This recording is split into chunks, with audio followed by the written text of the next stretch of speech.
You know what I'm here for. Back on top, punching the clock, clutching sanity. I got more cribs than Habitat for Humanity. What's good, y'all? Welcome back. It's December. That means we're uploading every day of the month. At least I'm gonna try my very best to, but it's day number 2. That means it's upload number 2. And let's get into it, man. A couple weeks ago, I was talking with my dad, and he gave me a video idea which I really liked. Don't remember his exact words, but he was basically saying you should have videos weekly where you just shout out guys, give guys praise that maybe aren't getting a lot of love. And it got me thinking, because I've been giving, like, I typically try to give praise to guys that maybe are a little under the radar, not the superstar, all-star players that don't get a lot of love. So I think this is appropriate, man. This is what we do on this channel. If you hoop, we're gonna give you praise. So we're just gonna call this the unsung heroes. I don't know, something. Y'all can come up with a name, but let's go ahead and get into it. I don't really have any criteria. It's not gonna be every team, just guys that really stick out to me when I watch them play. We know about the Golden State Warriors being one of the best teams in basketball. I think technically they're the second best team right now because the Phoenix Suns beat them the other night. But somebody on that team that just continues to catch my eye every time I watch them play is Gary Payton II. I don't know if they call him Baby Glove, Glove Jr., whatever. He makes impact plays every time I watch him, man. It seems like he always has a big dunk. He pretty much plays the 5 for them. He's a great screen setter, great roller, great finisher. And defensively, he's that. He makes a lot of plays on the defensive side of the floor. So, like, every time I watch him, man, I think I tweet Gary Payton II. Every single time I watch the Warriors play, he's making impact plays.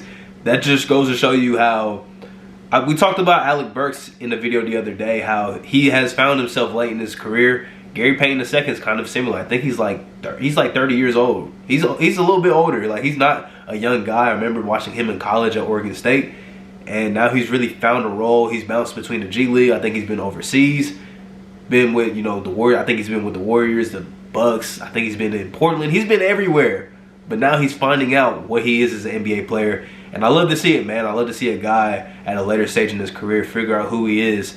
And he's really been impactful for the Golden State Warriors. This is a little homer pick for sure, but Grant Williams has continued to surprise me this season. He has been shooting the 3-ball great, and this is a player that I think he missed like his first 20-something 3-point attempts in his NBA career. And personally, watching him a lot as a Boston Celtics fan, he was somebody that I just did not like getting a lot of playing time. I felt like he wasn't really great defensively, and I feel like offensively, he didn't really provide a lot. He wasn't really that consistent of a jump shooter. He was just somebody that kind of had to play because the Celtics lacked front court depth. But this season, he's came in. He's in better shape. He is shooting the lights out. He's playing great defensively. He's guarding basically 1 through 5 some nights. Like, he's playing great defense, man. I'm really impressed with the way that he has elevated his game this season, man. It's been a surprise, but I think a pleasant surprise. I think out of all the players on the Celtics that I thought was going to take a jump this season, I thought about Romeo Langford, Aaron Nesmith, Peyton Pritchard. Grant Williams has been the most impressive. The Portland Trailblazers are like so polarizing. They are 10-1 at home and 1-10 on the road. That's pretty bad. But a player for this team, we talked about these guys a couple times. I'm going to focus on Nasir Little. He's been very impactful. He scared me the other night, man. He kind of hyperextended his knee, but he was right back into the game. Hopefully everything is cool there. He's been very impressive though, man. I just like seeing him take a jump. He was a guy that was a 5-star recruit. He was like McDonald's All-American MVP, I believe. Like, he was a highly touted guy going into his class. I think he was the same class as Zion Williamson and RJ Barrett and Cam Reddish, if I'm not mistaken. He was a highly touted guy in that class. And he was somebody that's supposed to be a lottery pick. And he fell in the draft because he didn't have a great year at Carolina. But after not really getting a lot of run his first couple seasons, he's been in the rotation. Chauncey Billups is giving him a chance, and he's been very impressive, man. Just eye test every time I watch. He's pretty consistent shooting the 3-ball, and he's great defensively, and he brings great energy every single night. I've been very impressed with him. Also, Anthony Simons. I've talked about him a lot. He's really stepped up, you know, in this, I think, year 4 now. He's really stepped it up.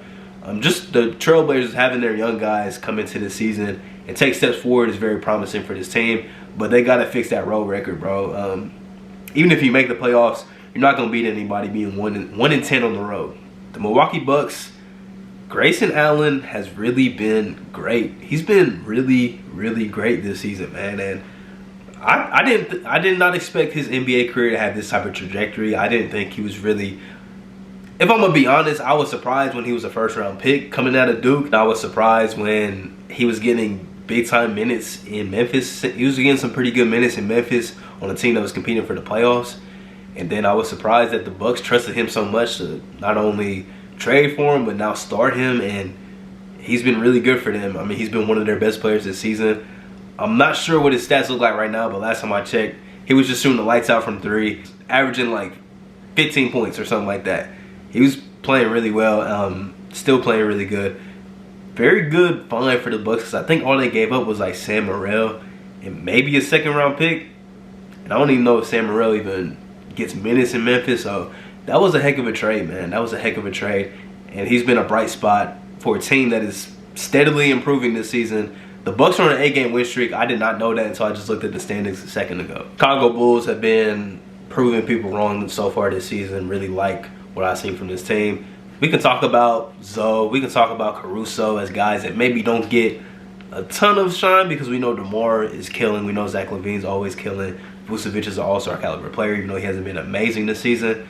I'm going to focus on Javonte Greene. He's been really good this season. Former Boston Celtic.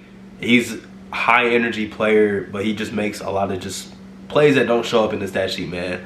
Been really impressed with him finding a role bigger than he had in Boston, and he's been thriving this season. When Vucevic went down, his impact just went up, I think.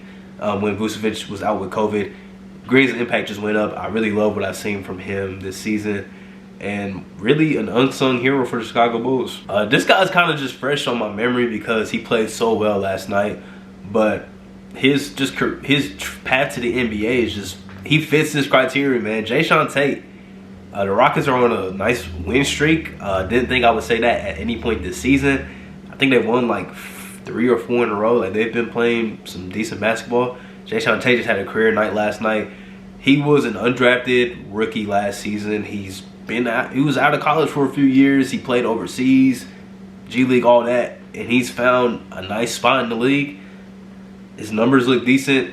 He's had a lot of impactful games. I think he's just gonna be somebody that we're gonna see like on a good team in the future, like contributing to winning basketball. Just seems like somebody that really just makes all the right plays. He's basically a 6'4" power forward. But shout out to Jae'Sean Tate, bro. He's under the radar, but if you're bored and want to watch some Rockets games, Jae'Sean Tate will be pretty impressive. Yeah, those are all the guys that I wanted to speak on. Just some players that maybe don't get enough praise because they're not superstar guys, but they make some pretty impactful plays for sure. If there are any players I left off the list, let me know. If I should do this more often, comment so I know that you guys enjoyed this video. Also, leave a like, subscribe. It helps out the channel a lot. And I'll be back tomorrow with another video. Peace. Off season. Let's work. Hey, plotting my escape this game.